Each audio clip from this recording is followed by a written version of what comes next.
नमस्कार, मैं हूं आशित प्रकाश और आप देख रहे हैं द टोटल का यह नेता नगरी एपिसोड, जहां हम बात करते हैं नेताओं से, समाज सेवकों से।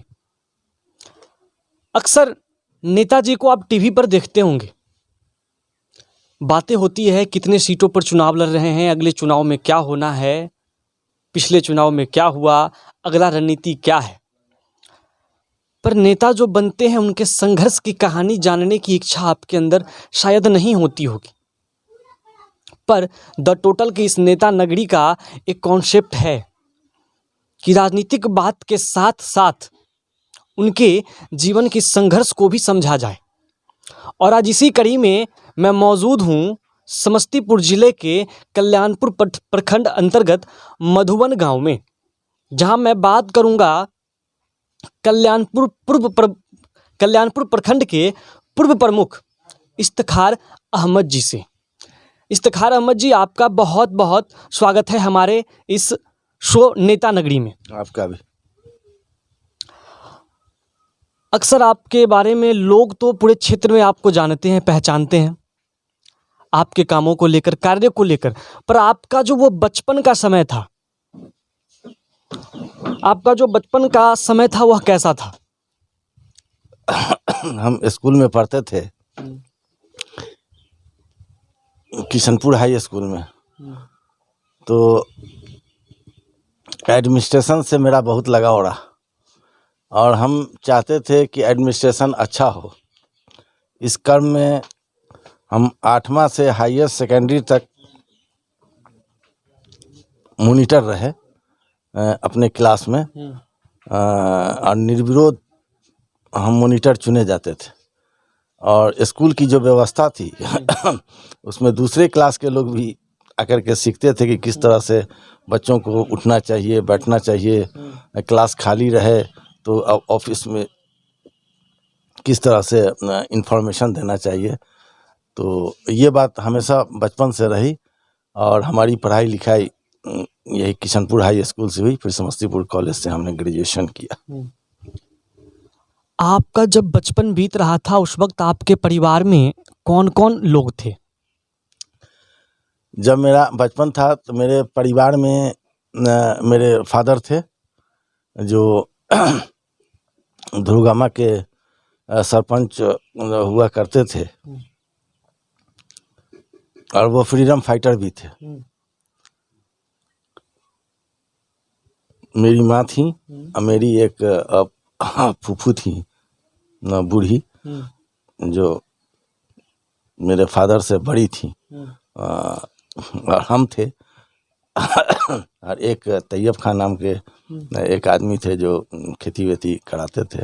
ये 5 आदमी का परिवार था और पूरे पंचायत में मुस्लिम फैमिली में सिर्फ मेरी ही फैमिली थी। और ये गांव पहले ध्रुगामा ग्राम पंचायत में पड़ता था, अब ये अजना में पड़ता है। हाँ, जब मेरे फादर सरपंच हुआ करते थे उस ज़माने में सिंगल फैमिली हम थे पूरे पंचायत में। और फिर उनके 1973 में उनका डेथ हो गया। 78 में जो चुनाव हुआ तो लोगों ने हमको भी सरपंच वहाँ से चुना। लोगों के प्रेशर पर हम खड़े हुए, हमारी इच्छा नहीं थी वहाँ बनने की, तो काफ़ी वोट से हम जीते थे। उस ज़माने में भी सिर्फ 4 ही वोट था उस पंचायत में। अभी तो जिस पंचायत में हम हैं एक बड़ी सी आबादी है मुस्लिम, मेरे बगल में है मंजिल मुबारक, लेकिन शुरू में जिस पंचायत में हम थे वहाँ मुस्लिम आबादी नहीं थी जी। मैं यह सवाल पूछने ही वाला था कि समाज सेवा और इस राजनीति की इच्छा कैसे जगी और क्या इसके पीछे खास वजह थी? जब आप ये समाज सेवा और राजनीतिक में उतरे तो परिवारों की महत्वाकांक्षा इफ्तिखार अहमद से क्या थी? मेरी इच्छा राजनीति करने की नहीं थी। मेरी इच्छा थी कि पढ़ लिख करके नौकरी किया जाए। चूँकि मेरे दादा भी भाई में अकेले थे, मेरे फादर भी भाई में अकेले थे और मेरे एक भाई यहाँ नहीं रहते थे, तो हम भी यहाँ परिवार में अकेले ही रहते थे। और मेरे ख़ानदान में कोई नौकरी नहीं किया था, इसलिए हमारी इच्छा थी कि कोई आदमी नौकरी करे, सरकार में भी नौकरी कर करके सेवा किया जाए। तो हमेशा हम पुलिस प्रशासन को लाइक करते थे और हमारी इच्छा थी कि पुलिस में किसी अच्छे पद पर नौकरी अगर हो जाए कंपटीशन से तो वो किया जाए, इसीलिए हमने बहुत मेहनत से ग्रेजुएशन किया था। ग्रेजुएशन किया था आपने, इसमें जिक्र किया अपने भाई की, आपके भाई कहाँ रहते थे? भाई हमारे हम जब छोटे थे तो घर छोड़ करके चले गए थे, वो आसाम उसाम में रह रहे हैं। तो परिवार में कोई दूसरा था नहीं, फादर हमारे बाद में बूढ़े हो गए। 2 आदमी हम यहाँ घर पर रहते तो बड़ी बात थी, लेकिन एक आदमी बहुत दूर रहते थे, दूर रहते हैं, एक आदमी हम यहाँ रहते हैं। सबसे पहली बार इफ्तिखार अहमद जी की राजनीतिक शुरुआत किस पद से शुरू हुई और वह कौन सा वर्ष था? 1978 में ग्राम पंचायत का चुनाव हुआ था और मेरे फादर के डेथ के बाद ये चुनाव हुआ था। चूँकि 1952 से 1973 तक लगातार वो सरपंच रहे निर्विरोध, फिर बीच में गैपिंग हो गया, कोई नहीं था, तो लोगों ने हमको इस पद के लिए कहा कि खड़ा होना है, बहुत प्रेशर हुआ। जनता ने ही 50 रुपया नॉमिनेशन फीस जमा कर दिया और फिर हमको चुनाव लड़ाया गया, हम काफ़ी मत से जीते और सरपंच पद से पहली बार हम राजनीति शुरू किया दुर्गमा पंचायत से। और उस वक्त मुखिया जो है वही प्रमुख हुआ करते थे उस समय में। तो हम सरकार के तरफ से पंचायत समिति मेंबर भी थे, सरकार ने नॉमिनेट किया था, गवर्नर साहब ने पंचायत समिति मेंबर, और सरकारी कर्मचारियों का जनप्रतिनिधित्व हम करते थे पंचायत समिति में। उसके बाद सरपंच बने 1978 में अपने पिताजी के देहांत के बाद। उसके बाद इच्छा और थोड़ा सा हिलकोड़ मारने लगी, आगे बढ़ने की इच्छा हुई और प्रमुख पद तक पहुंच गए। प्रमुख पद का जिम्मेवारी आपने किस वर्ष संभाला और वहां तक का सफ़र कैसा रहा? सरपंच से प्रमुख तक का सफ़र कैसा था? पहले तो प्रमुख बनने की इच्छा नहीं थी। जिस वक्त मुखिया प्रमुख हुआ करते थे उस ज़माने में समाज सेवी में 2 सीट हर पंचायत प्रखंड में होता था, तो लोग मुझे भी लड़ा करके प्रमुख 78-79 में बनाना चाहते थे, लेकिन उस वक्त आयु मेरी बहुत कम थी, हम 25 साल के थे। तो हमने कहा कि नहीं, छोड़ दिया जाए, जिनको बनना है बने, मुखिया ही बने। तो हम कॉर्पोरेशन का चुनाव नहीं लड़े। जब 2001 में चुनाव होने वाला था तो हम अजना पंचायत में चले आए थे और यहाँ अजना के प्रादेशिक संख्या 34 से हम पंचायत समिति का चुनाव लड़े और भारी मतों से हम जीते अजना पंचायत में। फिर प्रमुख का चुनाव हुआ, प्रमुख के चुनाव में भी हम अच्छे बहुमत से प्रमुख चुने गए। यहाँ से मेरी एक प्रखंड स्तर की राजनीतिक शुरू हुई और हम पहले भी प्रमुख लोगों को, कई प्रमुख लोगों को देखा था हम अपना पहले। तो हमारी इच्छा हुई कि ये प्रखंड 2 नदियों के बीच में बसने वाला है, बागमती जी और गंडक नदी, इसके बीच में ये बसने वाला प्रखंड है। इसका डेवलपमेंट बहुत कम हुआ था, क्राइम भी बहुत होता था, यातायात की व्यवस्था भी बहुत दयनीय थी। इसलिए मेरी इच्छा हुई कि हम इसका अच्छा से विकास करें और एक ऐसा प्रमुख काल मेरा हो जिसको गोल्डन युग के नाम से जाना जाए। इसीलिए मैंने कई चीज़ को टारगेट किया। जैसे अभी शराबबंदी है, तो हमने अपने टाइम में भी शराबबंदी तो नहीं थी, लेकिन जनप्रतिनिधियों पर, पुलिस प्रशासन पर ये अंचल, ब्लॉक, हॉस्पिटल, थाना, इस सब पर दिन में शराब पीने पर रोक लगा दिया। कल्याणपुर के किसी भी दुकान में शराब शाम तक नहीं बिकती थी और रात उत में टाइमली दुकान बंद होता था। तो सबसे पहले मैंने शराब पर रोक लगाया, चूँकि सभी गुनाहों का जड़ ये शराब है। अब तो शराबबंदी है, उसके तहत काम हो रहा है। पुलिस प्रशासन फलाना ढिकाना बहुत लोग इसमें काम कर रहे हैं। उस समय में हम अकेले इसको बंद करने में लगे हुए थे। आप खुद एक किसान हैं, आप खुद एक बड़े किसान हैं, और जब आप प्रमुख पद पर थे उस वक्त किसानों की समस्या और आज के किसानों की समस्या, उस वक्त किसानों की समस्या क्या थी और आज उनमें क्या परिवर्तन आया है? किसानों की समस्या उस वक्त भी काफ़ी थी।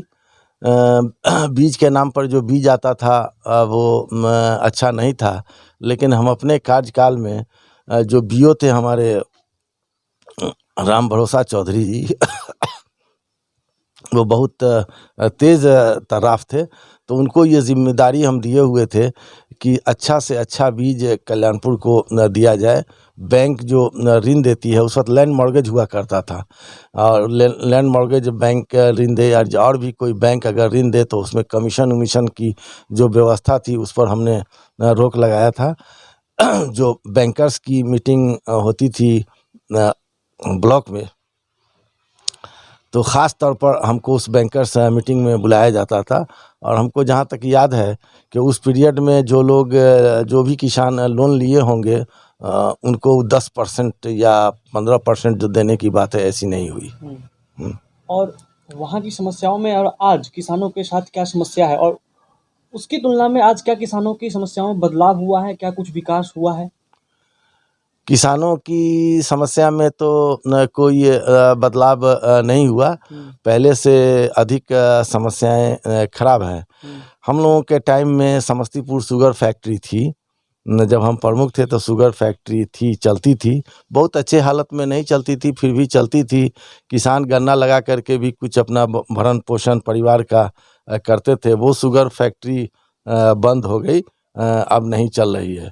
दूसरी बात है कि उस समय में बोरिंग की बहुत कमी थी, फिर भी लोग दूसरे की बोरिंग से पानी पटा करके ही करते थे। अब बोरिंग बहुत हो गया, फिर भी लोग उतना मेहनत नहीं कर पाते हैं। खाद की जो समस्या है वो कभी कल्याणपुर प्रखंड में मेरे पीरियड में नहीं हुआ। समय पर हम लोग किसानों के लिए खाद उपलब्ध कराते थे और खाद की दुकान पर जाते भी थे। अगर कोई इसका ब्लैक मार्केटिंग करना चाहता था तो उस पर काफ़ी पाबंदी थी। और जो एग्रीकल्चर वाले हमारे यहाँ थे वो लोग बिल्कुल मुस्तैद रहते थे, लेकिन अभी ऐसी व्यवस्था नहीं है। लगता है कि किसी को कोई मानी मतलब ही नहीं है। अभी खाद की खुलेआम कालाबाजारी हो रही है। यूरिया का टाइम है तो यूरिया नहीं मिल रहा है, कभी डीएपी नहीं मिल रहा है, कभी फॉस्फेट नहीं मिल रहा है। किसानों को परेशानी पहले से बनिस्बत अभी ज़्यादा है। अगला सवाल जो मैं आपसे पूछने वाला हूँ, हो सकता है कि आपके इस जवाब से जो लोग इस पद पर आज बैठे हुए हैं उन्हें थोड़ा सा बुरा लगे, क्योंकि सच कड़वा होता है। आप हमें यह बताइए कि प्रखंड के जो प्रमुख होते हैं उनका पावर क्या होता है, क्योंकि वो आज नहीं दिख पा रहा है, और वह कैसे दिखेगा, जागरूकता कैसे होगी? प्रमुख का जो पावर है उसके बहुत सारे पावर हैं। और मेरे एक लगाव के बड़े आईपीएस अधिकारी थे, आईजी रैंक पर थे दरभंगा में, आरएल कनौजिया साहब। हम उनसे मिलने के लिए गए थे तो कल्याणपुर में बहुत सारी समस्याएं थी, जैसे तेल का कटना, रास्ते पर मंदिर के धर्म के नाम पर पैसा वसूल करना। तो आरएल कनौजिया साहब ने भी उस पर दबाव बनाया। इस फेरे में कनौजिया साहब ने कुछ जनप्रतिनिधियों के साथ बदसलूकी तो हम नहीं कहेंगे, दबाव बनाने के लिए कुछ कड़ा रुख भी अख्तियार किया। तो हम उनसे मिलने के लिए गए थे तो उन्होंने इस समस्या को मेरे सामने रखा और हमने कहा कि भाई इतनी बड़ी समस्या है तो विधायक और थाना अध्यक्ष ये सब करेंगे। तो उन्होंने कहा हमसे बेबाक होकर के कि तुम तो ब्लॉक चीफ हो और अपने प्रखंड के मुख्यमंत्री हो। हमको ताज्जुब हुआ कि मुख्यमंत्री तो पूरे स्टेट में एक होते हैं, तो कनौजिया साहब हमको मुख्यमंत्री कैसे बना रहे हैं। तो हमको हंसी लगी। उन्होंने कहा कि हंसने की ज़रूरत नहीं है, तुम ब्लॉक चीफ हो, तुम्हें सारे विभाग पर अधिकार है। तुम किसी भी विभाग को देख सकते हो, उसके बारे में जान सकते हो, लॉ एंड ऑर्डर मेंटेन कर सकते हो, सारी बात कर सकते हो। उसी क्रम में उन्होंने मुझे एक प्रमुख के पावर का एहसास दिलाया। जी। यानी कि इफ्तिखार अहमद जी को भी पावर का एहसास कहीं और से दिलाया गया, लेकिन उन्होंने पावर को समझा और उस पर पूरी तरह से खरा उतरे। अब सवाल कि जो लोग वर्तमान में इस पद को काबिज किए हुए हैं, उन्हें आप क्या संदेश देंगे या सुझाव देंगे?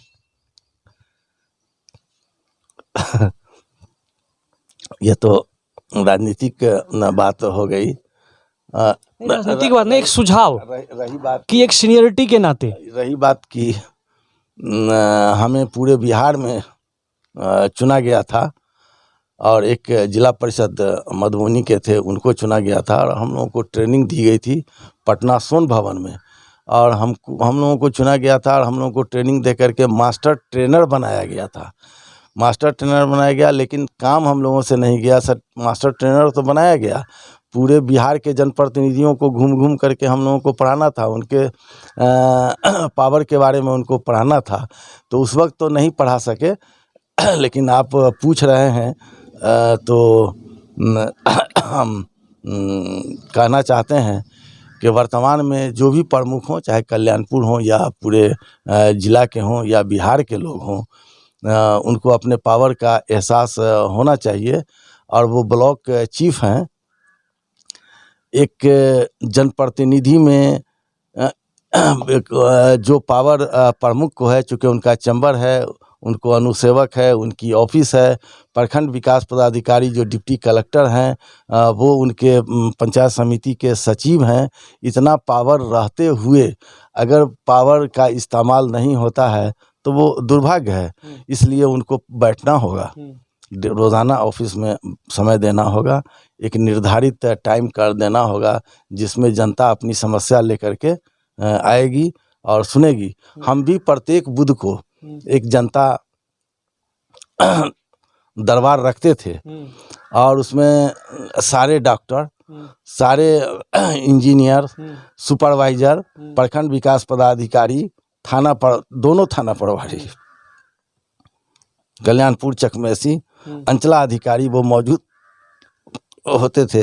और अगले हफ्ता में जो काम दिया जाता था उसकी समीक्षा होती थी, और जिनको जो दिया जाता था कितना काम वो पूरा हुआ और कितना बाकी है, उस काम की चर्चा होती थी।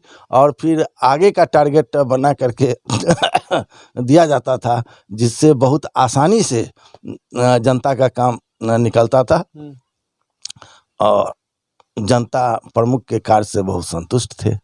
ऐसा ही वर्तमान में भी लोग अगर करते तो उनके कार्य से भी लोग संतुष्ट होते थे। ये एक इफ्तिखार अहमद की हैसियत से नहीं, हम उस समय में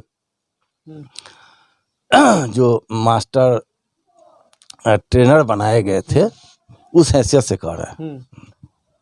इन्होंने समझाया कि प्रमुख की क्या पावर होती है।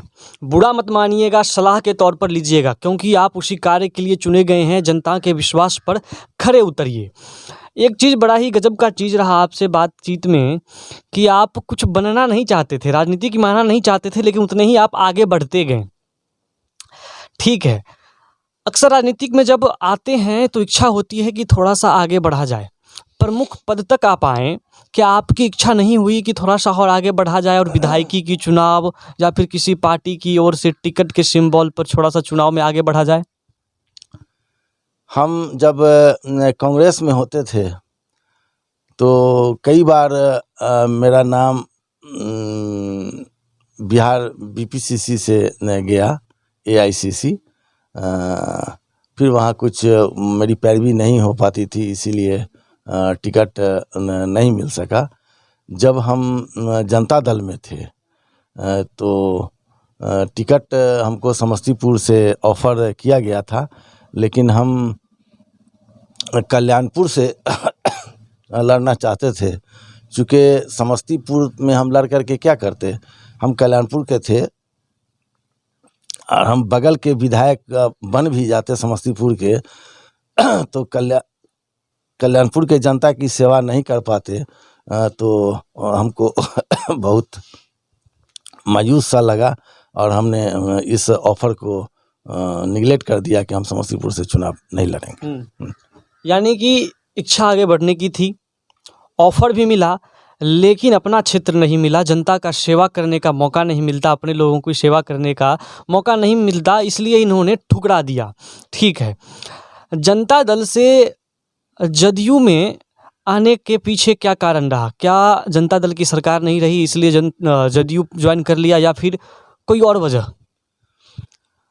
जिस वक्त हम प्रमुख न बने थे उस वक्त हम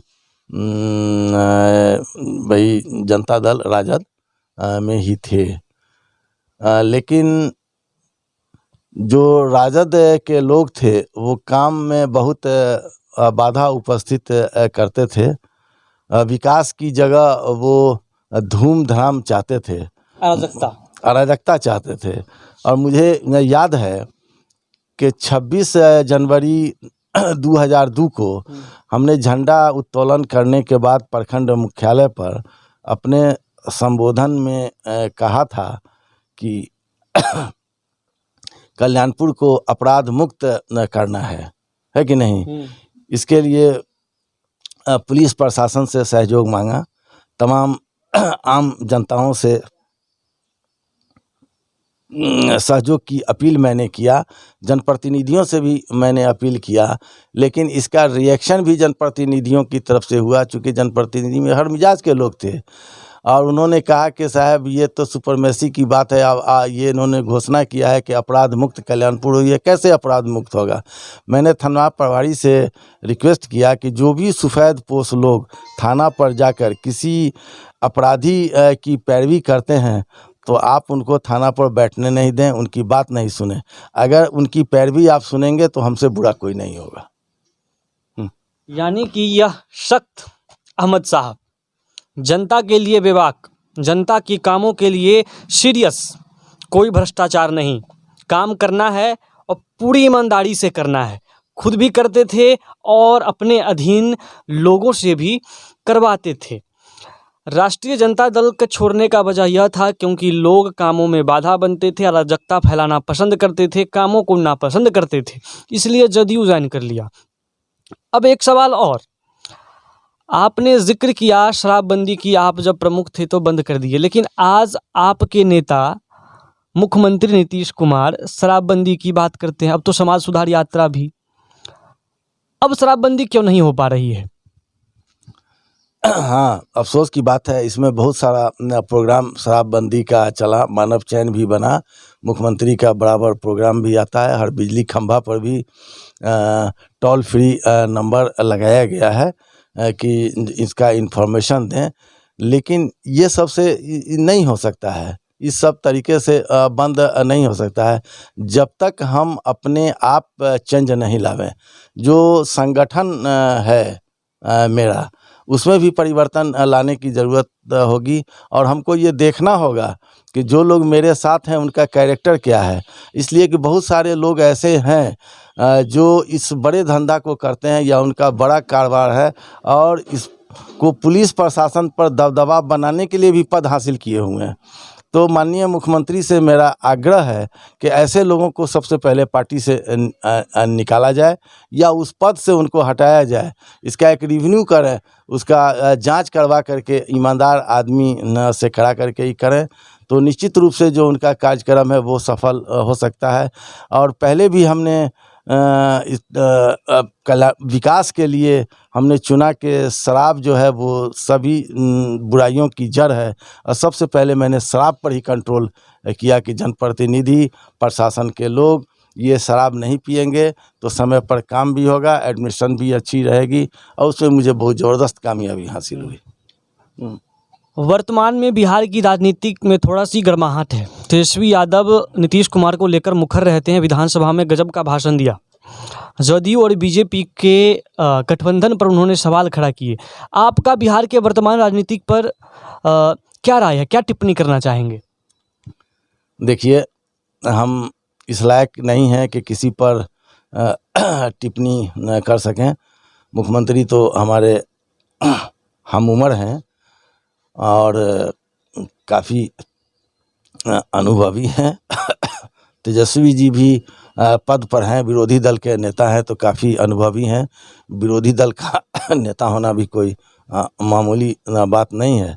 तब है कि मुख्यमंत्री जी को एक लंबा अनुभव है काम करने का, और उन्होंने अपने अनुभव के मुताबिक बिहार का जो विकास किया है वो सराहनीय है। मैं एक बात ज़रूर कहना चाहूँगा कि जब मुख्यमंत्री बने थे नीतीश कुमार जी बिहार के, उस समय में बिहार की स्थिति वाकई अच्छी नहीं थी, लेकिन धीरे धीरे उन्होंने स्थिति को सुधारा, लॉ एंड ऑर्डर भी मेंटेन हुआ और विकास भी हुआ, और ये विकास की ओर हैं। हम तो कहेंगे तेजस्वी जी से कि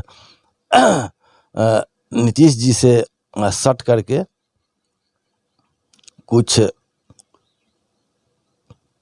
सीखा जाए, और सीखने के बाद अगर आप जब समय मिलेगा आप मुख्यमंत्री बनेंगे तो एक अनुभवी मुख्यमंत्री बनेंगे। बिल्कुल। तेजस्वी यादव को सलाह दे रहे हैं, अच्छी बात है, सलाह लेना भी चाहिए। सीनियर है, पद आपकी बड़ी हो सकती है, लेकिन अनुभव तो किसी से भी ले लेना चाहिए। आगे एक सवाल जो स्थानीय समस्या है, आपकी विधायक जी से मुलाकात तो होती होगी? हाँ, विधायक जी से मुलाकात होती है।